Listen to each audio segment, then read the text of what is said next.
Okay, great. Well, it's really fun to be here. And so I realized that, although I give talks lots of places, and I've given talks to lots of different places at UBC and, of course, to the developmental area all the time, I haven't given a talk to the department since my job talk, almost, and that was almost 3 decades ago. So it's really fun. But, of course, it also makes it really challenging because I want to tell you everything. And of course, I can't tell you everything, but I have tried to put together a talk that allows me to tell you as much as I possibly can. I'm still leaving out a lot of the bilingual work and some stuff, but it's going to go fast, so hold on to your chairs. Okay. So basically, what I'll be talking about in this talk is can you see the slides, or is there too much light? It's perfect light? I would, well, just look at that one then. Forget that one. So basically, the overview of this talk is that I'm going to be looking at perceptual foundations, talking about perceptual foundations of language acquisition starting in very early infancy. And I'll try to make the case that there is a cascading series of critical and or sensitive periods that in perceptual development that provide information to subsequent more complex and more abstract aspects of language acquisition. And so basically that through this understanding, this series of critical and sensitive periods, we can get a sense of how perception in the earliest moments of life bootstraps language acquisition. And for the work that I'll be talking about today, these are the students and postdocs on the left and other people in the world who I've collaborated with. All work is, of course, like really amazingly collaborative, and I couldn't do this. I wouldn't have done this without my students and collaborators, as my students well know. Okay. So basically, language is a complex system of communication that's made up of multiple layers of interacting rules. I study mostly phonology, which is the level of sound, but there's also morphology, syntax, semantics, and even pragmatics, the rules for language usage. Now, of course, language requires biological preparation. So one of my favorite slides, this is Andy's wife, Bethany, reading to James and Jujube. James just turned 4. His language his acquisition is phenomenal. He speaks in complex sentences. Jujube hasn't made any progress. But of course, it's not language in general that we're prepared for. We're prepared to acquire the native language, so it requires experience with a community of users. And this experience begins very early in life. So here you see a new mom talking to her baby. And so we'll see that there's perceptual tuning to the properties of the native language from the first moments of life, and in fact, even in utero. Importantly, to acquire language, there are constraints on the forms that can serve as signals. So this is unlikely to serve as a signal in any language of the world. Arbitrary meaning is assigned to those forms, so we have to agree on what the meaning is in a community of users. So it's acquired as a conventionalized formal communication system in a community of users. In acquiring the native language, this is the only slide you're going to get that's an overview. There are major production milestones.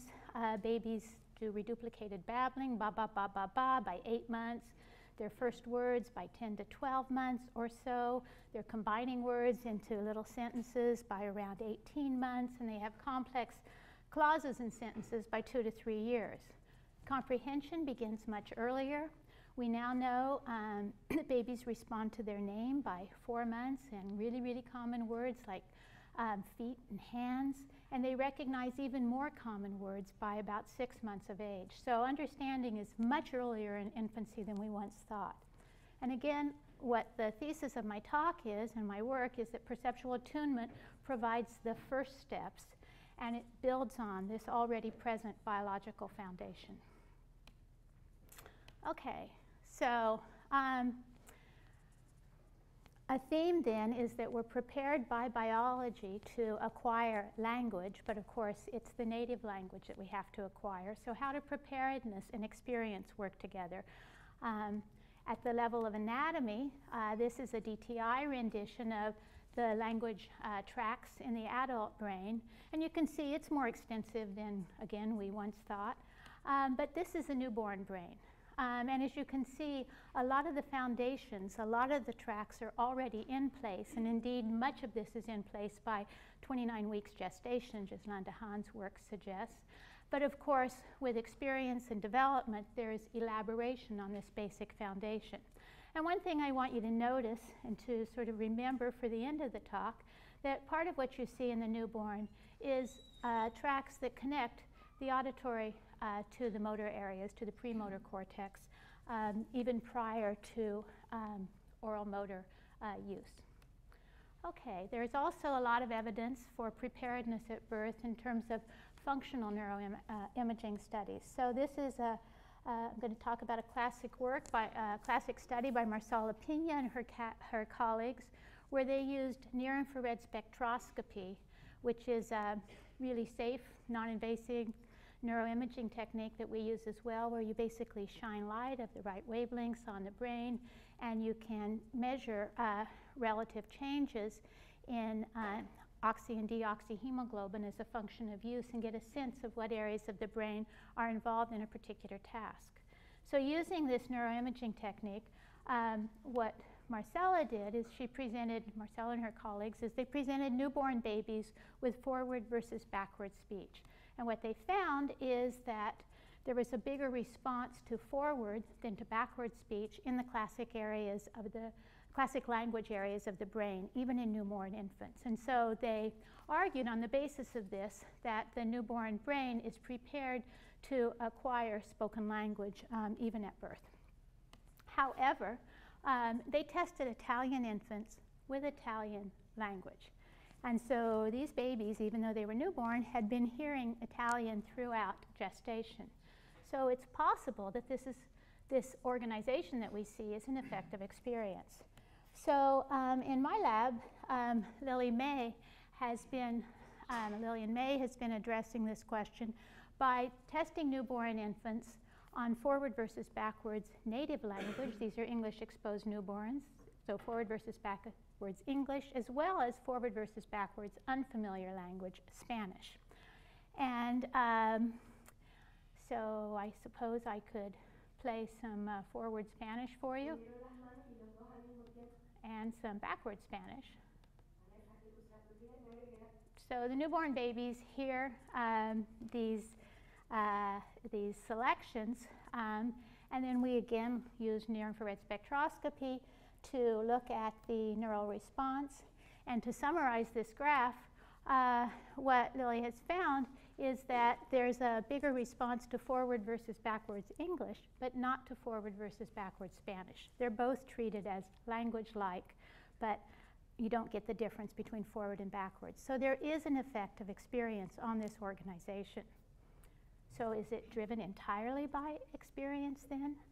So to address that question, what Lily and our colleagues have done is looked at newborn English learning infants and tested the response to forward versus backwards Spanish in comparison to forward versus backwards silbogomero, which is a whistled surrogate to Spanish that shepherds in the Canary Islands use to communicate over long distances. So basically, you never acquire silbogomero as a first language. You have to know Spanish first, and then it's built on it, and it has similar properties. So I'll just play some forward versus backwards silbogomero. And so Manolo Carreras, one of our collaborators, recorded silbo whistlers reciting these same sentences from a children's book that we had used in forwards versus backwards English and Spanish. And we played these to newborn English learning infants as well. And basically what we found is that while we get the response to Spanish, and this isn't quite significantly different, the forward versus backward Spanish, the language areas of the brain simply do not respond to whistled language. So yes, experience has an imprint on the way neural processing of language works at birth, but it can't explain everything. These are both unfamiliar. Okay, so turn to other kinds of behavioral studies. This is one of my favorite studies. This was done by Krista Byers-Heinlein when she was a PhD student in the lab. We had known when she started that newborn infants show a preference for the language they heard in utero, their native language, so they already have a preference at birth. And we knew when Krista started this work that newborn infants can discriminate languages from different rhythmical classes. So a newborn infant can discriminate English and German from French and Spanish, for example. They're different rhythmical classes. And this is important because it's a lot of typological studies suggest that the rhythm of language is correlated with and may in fact bootstrap acquisition of syntax, the basic word order. So what we asked is whether babies who had been exposed to 2 languages in utero showed a preference for one or the other or both, and whether listening to 2 languages in utero had made all languages sort of part of one common language and maybe erased the ability to discriminate languages from different rhythmical classes. So we looked at monolingual English infants and bilingual exposed English Tagalog, Filipino infants. And in a preference study using sucking, babies will suck newborn babies to hear what they find interesting. They'll suck more. What we found is, English is plotted down, the English monolingual exposed newborn infants showed a whopping preference for English. So experience had led to a preference for the native language. And the babies who had been exposed to 2 languages, English and Tagalog in utero, didn't show preference for one or the other. So it's like maybe they're both familiar. Then we went on to test discrimination, and we basically habituated infants to neonates to one language by over and over and over again. Eventually their sucking rate declines, and then we presented them in the experimental task either new sentences from the other language, from a different rhythmical class, both familiar, or new sentences, if they were bilingual, from the same language. And what we found is that both the monolingual and the bilingual exposed newborns were still able to discriminate English from Tagalog. So even though, and they didn't respond to new sentences from the old language.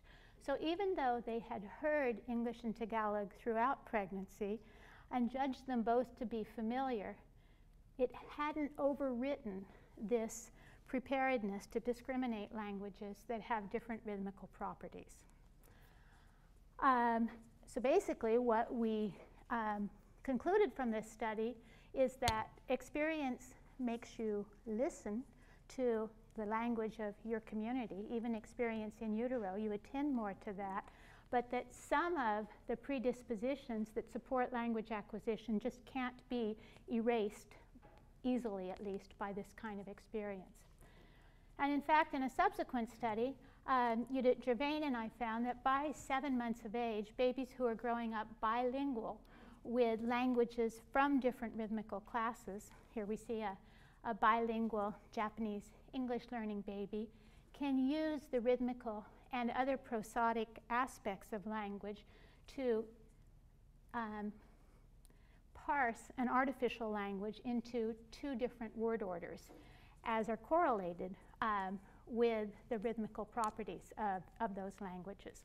So listening to the language of your community, but some of the predispositions for learning about language that are language universal important are maintained, and here we see them being put to use to bootstrap language acquisition. Okay, are you with me? So a topic I've spent much of my career on and that I go away from and come back to is the role of preparedness and experience in phonetic discrimination, that is basic speech sound discrimination.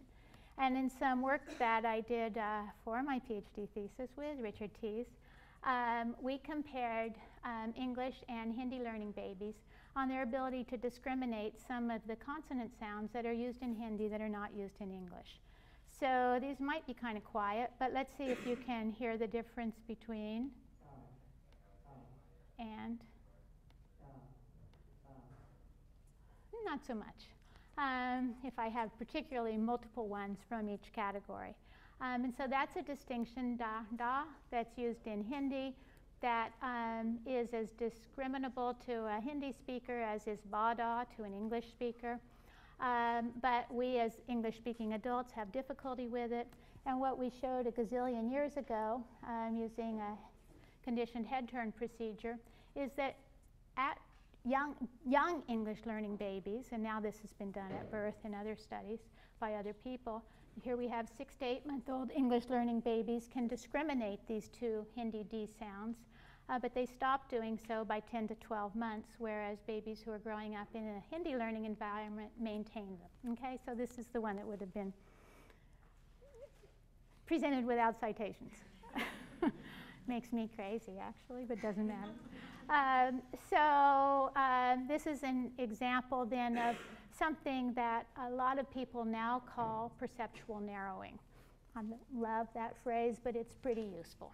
So we'll call it perceptual narrowing. So that babies begin life basically as universal listeners, ready to learn the speech sounds of any of the world's languages, in fact, able to discriminate most of them, and that what happens as a function of being exposed to one language versus another is that they maintain and get better at discriminating those that are used in their native language and get worse at or even lose the ability to discriminate those that are not used in their native language. And this has been replicated a lot of times. These are just some of the replications. And a couple of things I want to point out there. It works for lexical tone as well, so like Chinese languages, the difference between ma and ma. And it works for sign language, so young babies, even hearing babies, can categorically discriminate signs from the world's sign languages, and if they don't grow up with sign language as a real language, baby sign doesn't do this, they don't maintain that ability. And that bilingual infants maintain the distinctions used in both of their native languages. And again, learning about the speech sounds of the native language has an impact for later language acquisition. Some work from Pat Kuhl's lab shows that the timing of perceptual narrowing in infancy predicts vocabulary size in toddlers. And we know from about a 10-year period that I'm not going to talk about except the beginning and kind of close to the end, that eventually babies use the speech sound contrasts of their native language to bootstrap word learning. So if a contrast, a speech sound difference is used in your native language, you'll learn that to map that onto 2 different words. So if mom says ball and doll, you're like, hey, those must be 2 different words. I should learn 2 different labels. If mom says doll, and you're growing up in English, you're like, huh, that's just one label. I'll just look for one object that both of those words refer to, whereas if you're growing up in Hindi, you'll be like, huh, there must just be 2 objects out there, and I need to learn the words for each. So there's a little bit of a décalage in the application of these categories for guiding word learning, but by the time they're 17 to 20 months, they seem to play a role. Okay. So you've been hearing about auditory speech perception, with the exception of that one little example of sign language. And the title of the talk is Becoming a Native Listener. But in order to listen well, we rely on not just the speech that we hear, but also the speech that we see, and perhaps even the rhythmical properties, and maybe, as we'll see later, our own motor movements. Speech is multimodal. So when a baby is born, they're not just hearing speech. Their caregivers are speaking to them in these en-face interactions, and there's an enormous amount of information in the face that complements, helps disambiguate, and may be entirely redundant with that, or largely, of the acoustic signal. We know that in adults, visual speech is used even if you're a poor lip reader, you're at a party, it's noisy, you try to get close to the person you're talking to and watch their face. And that's because you're looking at their lips, and that's giving you disambiguating information. There's a lot of evidence that speech perception is, babies use the visual information in speech as well. So the first evidence was with auditory visual matching. So the lady on your left there is making an oo sound, and on the right she's making an e sound. And if you present a baby as young as 2 months, and some labs suggest even a newborn, with an e or an oo, she'll look to the side that matches. The baby will look to the side that matches what they're hearing.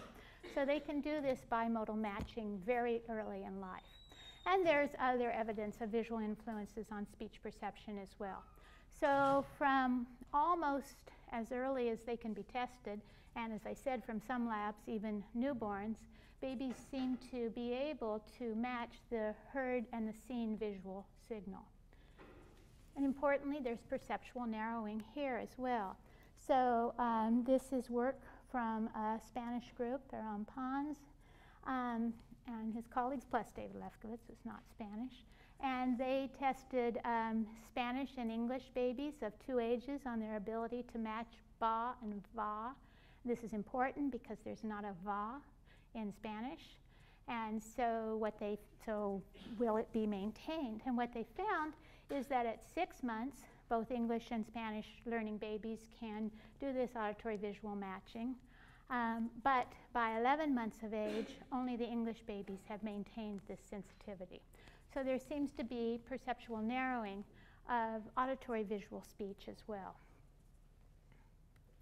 And in some work we've done, this was Whitney Wycomb's PhD thesis, Athena Voulimanis also worked on a lot, we asked whether babies could discriminate languages just by watching silent speakers. Now, why would we do this? Around this time, I had been at one of my first trips to Japan. I had been in a noisy train station. At that time, there were no signs in English, and I got lost. I didn't know how I was supposed to get back to my hotel. So I'm looking around the train station. All the signs are in Japanese. Everybody's Japanese. Nobody notices me, because in a crowd of Japanese, I don't stand out.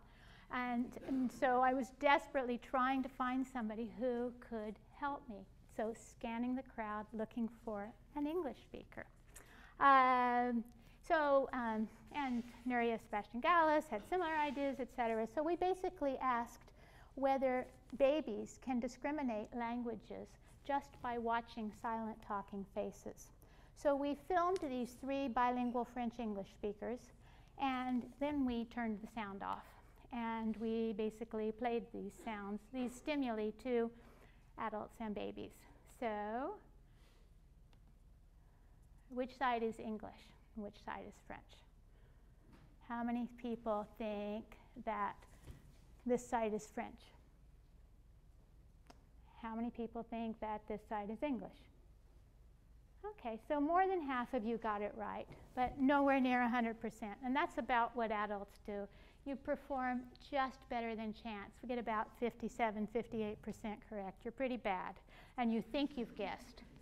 But what we found is that when we used a discrimination task with infants, so we habituated them to new sentences each trial from one of these speakers, going through the 3 different speakers. So the only thing that was constant was language. So new sentences either in English or new sentences either in French, so they were habituated to one or the other. And then we either changed the language or just new sentences in the old language as a control condition. What we found is nobody recovered in the control condition, but in the experimental conditions, English learning infants at 4 and 6 months discriminated the change, but by 8 months they were no longer discriminating the change. So again, evidence sort of perceptual narrowing. They could discriminate the languages using visual cues and talking faces at 4 and 6 months, but by 8 months they no longer could, unless they were growing up in a bilingual French-English home. And then they continued to discriminate visual English from French using the cues in talking faces. My life would have been a lot easier and the story a lot cleaner if we had stopped there and my colleague Nuria Sebastian Gallus hadn't insisted that we do this with another group of bilingual babies. So we tested bilingual Spanish Catalan infants who are growing up in Barcelona on the French-English discrimination, and guess what? They could do it too.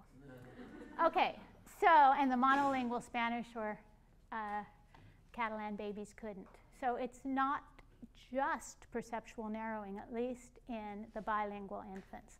So hold this thought as well. So you've got two thoughts to hold right now. You've got those connections between auditory and premotor areas that you saw in the brain. You've got this bilingual babies continuing to discriminate, something that we can't just explain by perceptual narrowing. Maybe some attentional boosting, maybe something else. And we'll try to come back to that at the end. Okay, so, but other than this little thorn, which turns out not to be a thorn, but I think really interesting, I'm going to move forward now and look at the question of whether these tuning to different properties of the native language that occurs at different ages, like the rhythmical properties that support language discrimination earlier than tuning to the native phonetic categories, other word forms, phonological categories, etc., whether these are critical period-like and whether that has consequences. So let's go back, first of all, to this perceptual narrowing of the speech sounds used in the native versus an unfamiliar language. As I mentioned in my example for guiding word learning, if a baby's growing up in an English context, when mom says doll, for example, or any word that starts with D, dog, doll, Davy, I don't know what else, there's variation in her pronunciation as a function of the sentence context in which the word is produced. So if she says this doll versus our doll, the tongue is pulled differently. But it's all kind of around a mean for what doll is. If a baby's growing up in a Hindi environment, there are two modes and two curves. So when mom says the word, the dental, I think that's, yeah, the dental doll for lentils, very common word. There's variation around that depending upon pronunciation versus when she says the retroflex doll for branch. There's variation around that. So the baby growing up in a Hindi environment has to track two modes with distribution, whereas the baby growing up in an English environment collapses them. So Jessica May came to my lab for summer when the Peter Wall Institute still had those little visiting programs, and tested a notion she had developed with Lou Ann Gherkin that perhaps babies would be able to use these distributional statistics to learn different categories. So what we did is we created a continuum that went from a dental DAW through a retroflex DAW, so a lot of different speech sounds, da, da, da, da, da. We have evidence that babies will maintain a Chinese distinction that's not used in their native language if they hear Chinese in contingent social interactions, not if they're just watching a TV display of this or listening to recordings, that if there's contingent interaction, it's maintained better. And in my lab, Henny Young's work has shown that if these speech sounds are tied to reference, so that we're supporting word learning, that you babies can maintain and in fact show continuing sensitivity at 9 months to these speech sound contrasts that they wouldn't otherwise be discriminating. So basically using a dental DAW with one object and a retroflex DAW with another object versus both dental and retroflex with one object and both dental and retroflex with the other object that helps babies maintain this distinction. And in subsequent work that Henny and I have done together, and then in some more recent work he's done with Thierry Nazi, what he's shown is that when it's not just the pairing of the word with the object, but actually putting some referential cues into the testing situation, like first showing babies objects they already know, dog, and they hear the word dog, car, they hear the word car, and then doing this consistent pairing, and or putting the words in a little sentence context, that babies of 9 to 10 months will even continue to discriminate sounds that they've learned don't have lexical contrast, like tone differences, that they've learned that tones don't contrast meaning in English, that they might just mean a question or something, ma, ma. But if they're in this more referential context and tied to two objects, they will maintain that kind of sensitivity. So, soft evidence for a critical sensitive period. Okay? So then we went on to ask whether if there are critical periods, sensitive periods, are they driven primarily by the amount of input babies hear, or are they maturational? So this is work that I did in collaboration with Marcela Pina and Ghislaine Dehaan, and we looked at babies who were born almost 3 months premature. So the average age was about 29 weeks gestation out of a 40-week gestation. And we tested the timing of their decline in non-native speech discrimination. Again, this retroflex dental distinction. And the idea would be if you're born 3 months early, you've had 3 months more exposure to broadcast speech. And would that accelerate the timing of change, or are there maturational constraints in the system that delay circuit readiness or whatever for input to affect a change? And what we found is that the babies who were born premature were not ready to learn until they reached this same gestational age as had the full-term infants. So the preterm 9-month-olds look like the full-term 6-month-olds in terms of their discrimination. No, the preterm 12-month-olds look like the full-term 9-month-olds, and they weren't showing a loss of the ability to discriminate this until 15 months or 3 months later of age. Okay, so it does look like there are maturational constraints on the timing of critical periods. There are also lasting effects. So this is a paper we just recently published looking at whether exposure early in life has an impact on this visual language discrimination. If you remember, you guys did about 57, 58% correct. You weren't great, but you were above 50%. You had to have learned either English or French prior to starting school to be able to even reach this 57, 58% as an adult. So there does seem to be a lasting effect. So a little bit more evidence for something critical period-like.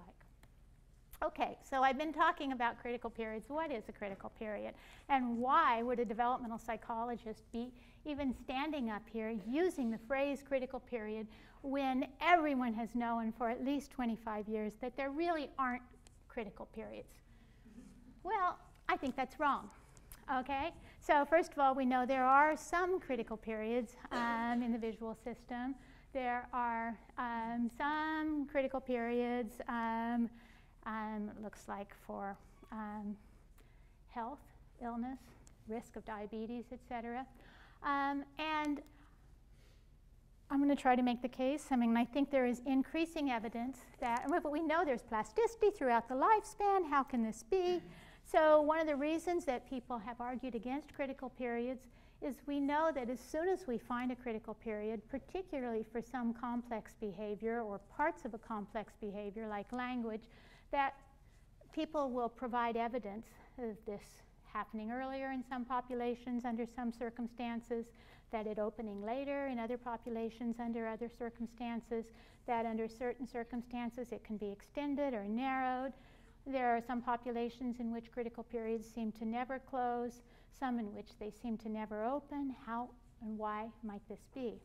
Well, this is where I've been collaborating with a guy named Takao Hench for a number of years now, and we just sent the page proofs back for this paper yesterday. And he has a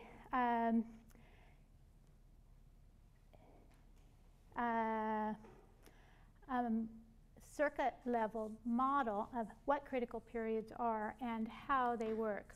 So basically, what his model argues and what his animal model, his animal research suggests, is that the brain wants to be plastic always, that the brain is always trying to change as a function of experience, but that there are molecular breaks that are in place in early development that prevent the brain from changing, or at least prevent it from changing in a permanent way. And there are molecular breaks that are put down a little bit later in development that inhibit plasticity again. And in his model, this is explained by a balance between excitation and inhibition in a particular circuit, PV cells, parvalbumin cells. And so basically, what his work and the work of a lot of other people suggests, but I mean, he's a guy I work with, is that this is the model for the behavioral neurosciences people, that basically there are these parvalbumin cells, which are a particular class of interneurons, that the balance of inhibition to excitation is mediated primarily by cells GABA that respond to GABA, and that when inhibition reaches a certain threshold above excitation, that the brakes are released, and at the beginning, at the onset of a critical period. And so basically what can happen is that pruning can take place at the level of synapses, and that allows permanent changes. And then what happens after a certain period of time is that, again, other molecular brakes are put on which dampen change, and that myelination begins, et cetera, that ends the critical period. Now, what's important about this is that by having a mechanistic explanation of what a critical period is, one can experimentally accelerate the onset, mediate the process, keep it open, or close it later. And so you can play with a critical period by knowing what the mechanistic processes are. It doesn't take away from the fact that, yes, there can be precocious onset or delayed onset, but it explains how and why. And this has implications like, I don't do this work, but there are theories of autism and schizophrenia, et cetera, that suggest that what these are mistimings of critical periods. So if we can, come up with a mechanistic explanation, we're in a better position to intervene. He's doing work now with amblyopia, so getting back, as a lot of other labs, visual function in adulthood. Okay. So we know this explains in part why dark rearing maintains plasticity. So we've known since the work of Hubel and Wiesel that if input isn't allowed to reach one eye, or if it's not allowed to reach both eyes, that the timing of a critical period will be delayed, right? And so what we see now is that these circuits develop more slowly in a dark reared environment. And similarly, if you get into those circuits with certain types of drugs, you can accelerate the onset of plasticity. I think I'll skip this slide. Okay, now we also know that reopening critical periods also happens with just experience, without pharmacological manipulations, right? So we know that in social situations, in songbirds, there can be songbird learning. In an adult songbird, long past the critical period, if the only female around to mate with sings a different song. and some of the neat work that lots of labs are doing, including Daphne Bavalier's, shows the power of sort of really engaging training. These are like first-person shooter video games in reinstating plasticity in the visual system. So the question is, do these kinds of situations just boost attention and make a weak signal a little bit stronger so that you can deal with it? Or do they get into the same circuits that are involved in critical period timing?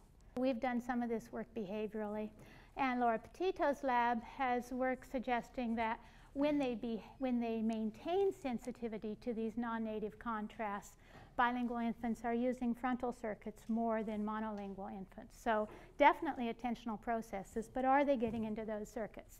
So one of Takau's students is trying to look at this question, and Takashian, in animal model work to go along with sort of some of my work. Okay, now I just lost the ability to speak, so let me drink.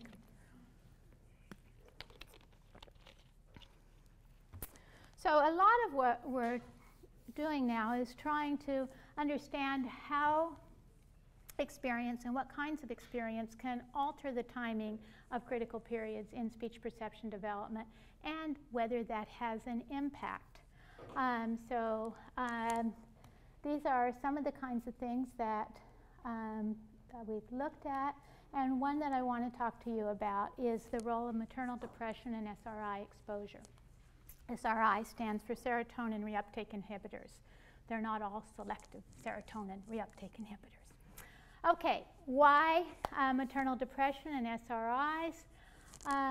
Well, maternal depression that's not treated with SRIs, of course, has its own pharmacological sequelae.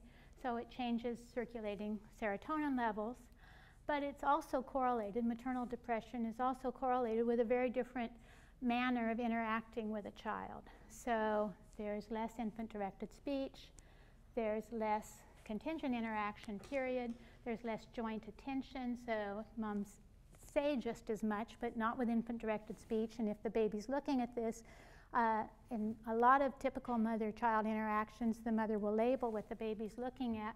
It's called joint attention. That doesn't happen as much with maternal depression, and there's even less symbolic play. Again, just as much play.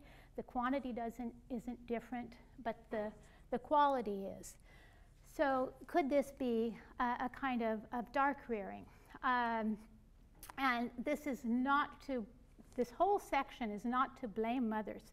Maternal depression is really common, both during pregnancy and with a newborn. It seems to have a physiological basis and risk, as well as all the huge changes in one's life. So understanding, what and if there are consequences is really important, again, for treatment, not to blame moms.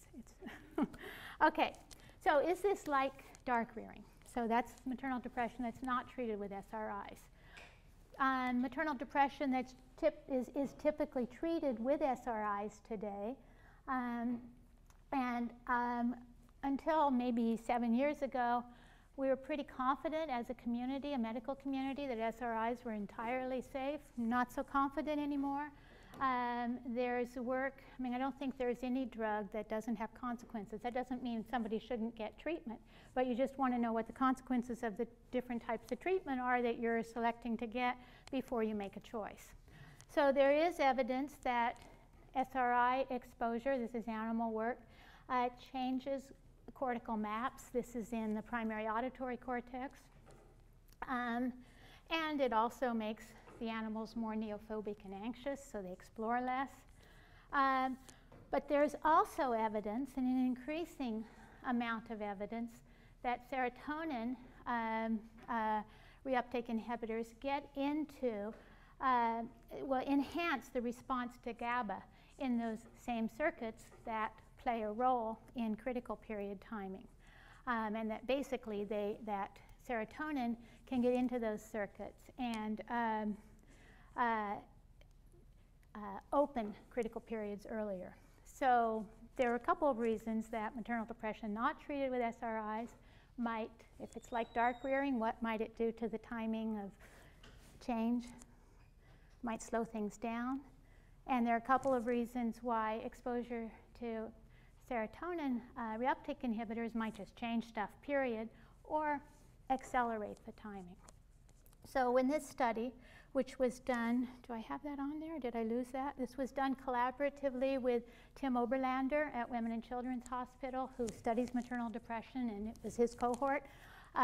Whitney Wykeham, who had been a PhD student with me, was then a postdoc with Tim, was the postdoc leading this, and Takao Hinch. So we had 3 groups of moms, so the babies of these moms. Group 1 was our control group. They're non-depressed. They're not treated with SRIs. They were matched in age and as many characteristics as we could to the other 2 groups. Group 2 was mothers were depressed throughout their pregnancy, but had chosen not to have SRIs. And Group 3, the moms were depressed throughout their pregnancy, but had chosen to be treated with SRIs. And we tested them on both that Hindi speech perception task, which you remember babies can do at 6 months and can't do at 10 months, as well as the visual language discrimination task, which you remember babies can do at 6 months and can no longer do after 8 months if they're growing up monolingual. So in the first results that I'm going to present to you, we looked at the babies at 6 and 10 months on these 2 tasks. And basically what we found was really kind of interesting, very similar results across the 2 tasks, that this is where I would have used the pointer, but I'll just do this. At 6 months, our control group discriminated the Hindi speech sound difference, and they discriminated languages visually, as we would expect, and at 10 months, they didn't do either one of those. So this is a new procedure, new stimuli. We replicated our earlier findings. At 10 months, at 6 months, the babies of the depressed moms were not discriminating either one of these, but they were at 10 months. So it looked like maternal depression had slowed things down. And then this was the confusing finding. The babies who had been exposed to SRIs throughout gestation were not discriminating either at either 6 or 10 months. So 2 possibilities here on the basis of the way I set it up, right? One is that SRI exposure had interfered with cortical maps such that just discrimination wasn't possible. The second possibility is that it had gotten into those circuits and accelerated the timing of critical period onset, so everything was happening before 6 months. So what do you think it is? Well, it would have been nice if we'd had a 4-month group, but we didn't, and the data from the newborns was not usable. So, but we did have data from babies in utero at 36 weeks. And we had tested, it's the same group of babies, we had tested both vowel and consonant discrimination. So we knew from previous research that at 36 weeks gestation, a fetus can discriminate a vowel difference, a-e. They can do that. But they can't discriminate a consonant difference until full-term gestation. If they're born prematurely, something about birth triggers a change, and they can. But in utero, they can't until full term. So we tested fetuses on their ability to discriminate a vowel and a consonant distinction. And here we just tested the control group and the SRI-exposed fetuses. And we reasoned that if SRI exposure had interfered with the cortical maps, they wouldn't be able to do the vowels, right? Or the consonants. You with me? But that if it had accelerated things, that they would do the vowels, the SRI-exposed infants would do the vowels and the consonants, and that's what we found. So at 36 weeks, both the non-exposed and the SRI-exposed fetuses could discriminate. I didn't tell you how we did this, sorry. We had the mom lying on her tummy, her back. She's listening to music over noise-canceling headphones, so she can't hear what the baby's hearing. We presented these sounds to the fetus really loud, around 95 dB, so that it would get across. And we measured heart rate deceleration, because it's known that when a fetus detects a change in something, there's a heart rate deceleration for about 10 seconds. So we would have 30 seconds of E, then 30 seconds of ah, and we measured the heart rate response in the first 10 seconds of the change. And we did that several times. And the same with the consonants, which were ta and da. We amplified the burst so you would get across the uterine wall. And as you can see, both groups discriminated the vowel change. So SRI exposure did not seem to interfere with cortical maps, or at least it didn't interfere with their ability to discriminate. But only the SRI exposed fetuses discriminated the consonant change, and it was a whopping discrimination. So we reasoned on the basis of these results that exposure to maternal depression delays critical period timing, and I think I left this off, and that exposure to SRAIs accelerates critical period timing. Now, of course, what we want to know is, are there consequences of this? Are there long-term consequences? And we're trying to get money. So far, we haven't been successful because we need to do a pretty big study. But my sense as a developmentalist would be that maternal depression that slows everything down is probably not going to be that harmful as long as everything is developing in synchrony.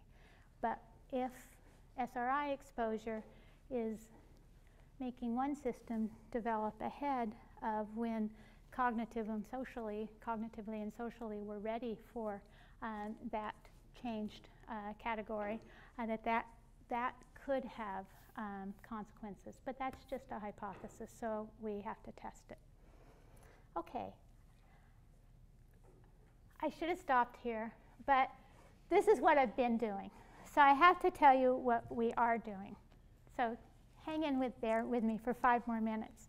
So what we're trying to do now is broaden the context, broadening it in a couple ways. One is multisensory perception. So I told you how speech is not just auditory, it's visual from very early in life, right? So the question is, Lori's already left, she can't get mad at me for saying representation. Are the representations that are being established multisensory from the beginning? So is it that the visual information is just helping to disambiguate the auditory, or is the phonological representation that one is using to learn about their native language actually multisensory? So this is something we're trying to understand. And some of the work that's going on, it's part of Kyle's PhD thesis, in collaboration with others in the lab, Ali, Priya, Kantada, and Eric Bateson, is we're looking at speech perception at 6 and 10 months when babies not only hear but also get to see a Hindi speaker making a dental da versus a retroflex da. And ultimately interested, of course, in whether that affects the timing of change and the quality of the representation and the usefulness of it that's established. And we're also looking at auditory, visual, motor. So at the same time that babies are listening, they're making their own little oral motor movements. Again, this was Henny Young's work when he was in the lab. We showed that putting either a teething ring in a baby's mouth so it stretches it into an E, or a pacifier or a finger into a baby's mouth at 4 to 5 months, so it makes it into an oo, that those change their behavior in this auditory visual matching task that I told you about earlier. So what we're asking now, and this is Ali's dissertation in collaboration with Kyle and Priya Kandhada and Brian Jick in linguistics, is whether, she's defending a week from Thursday? Final defense. Having a teether depresses the tongue so that a baby can't make the tongue tip movements that are necessary for a retroflex dental distinction if they're making just even pre-movements when they're listening. If this is part of the circuit, remember that brain in the newborn with the auditory to the premotor connections there early on? I mean, prior to experience, or prior to specific experience. And what she's finding is that depressing the tongue with this kind of teether does interfere with the Hindi dental retroflex distinction at 6 months, whereas putting a teether in that doesn't interfere with tongue movements, still in their mouth, does not interfere with this discrimination. And again then, what are the effects on timing? And I'm particularly interested in this because I think a population that hasn't been studied adequately is babies who have oral motor difficulties and dysfunctions. And in fact, if you look across the pervasive developmental disabilities, virtually all of them have a high percentage of some kind of oral motor dysfunction. So does this contribute to their language and communication delays? And then finally, we're also, hopefully it's going to be submitted today, maybe tomorrow, we're doing work now that shows that at 18 months, when babies are beginning to be pretty fast word learners, that the representations that they're establishing when they learn a new word are not just auditory, they're actually auditory visual. So if a baby hears, what were our words there? I can't even read them, like ka. So first, the way we did this study is a baby would see, an 18-month-old would see a woman going, is it say ka? I can't read it. Anyway, let's suppose one of the words was cob. So they see a woman going cob, cob. So they see her a few times. And then they see an object, and they either hear the label going with the object, or they see the woman mouthing the label, but without any sound. And what we found is that adults can learn this in both directions and transfer, recognize it in the same modality they were taught in, and recognize it in the other modality. An 18-month-old can't learn the label when they watch you going ka with this, but if they hear you after having seen you beforehand without the referent present, if they hear you, they can then recognize it when they see her going ka versus whatever the other one is. I can't remember. So they can do an auditory to visual transfer at these initial stages of word learning. So what we're asking then now is, like, when I look at critical periods, when we try to understand critical periods and their effect on speech perception development and ultimately how they bootstrap language acquisition, should we be looking at an auditory representation, or should we be looking at a multisensory, multimodal representation? And that is, like, is there compensation? If we know there is, if you have a hearing difficulty, but we also know that there are lifetime language consequences.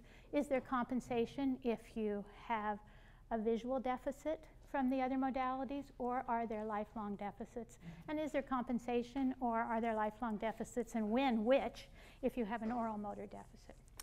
So that's that broadening. And the other way we're broadening the context is we're remembering that the baby isn't just tuning their perceptual system, they're becoming a member of a community. They're learning a conventionalized system of formal communication. This is supported by the cultural context in which they're growing up. And this is easiest to study in babies who are growing up bilingual, because we have two cultural contexts that are influencing development. So one of the kinds of things that we're asking now, I saw her, Jen Campbell's part of this as well, is whether the other cultural cues that go with language, the actual pitch range that you use your voice in is different in two languages, the clothing, the music, the food, the faces, who's speaking which language at home, the dance, the other expressions of culture, whether these help babies track the properties of each language independently and keep them apart. Okay, so that's the end. Thank you so much for listening. The basic story is babies are prepared at birth for language development. Experience is essential. Preparedness and experience work together to bootstrap acquisition. And you heard all the rest. This is my current lab. We just took this morning. Sans a couple of people on maternity leave. And thanks to my funders and to all of you.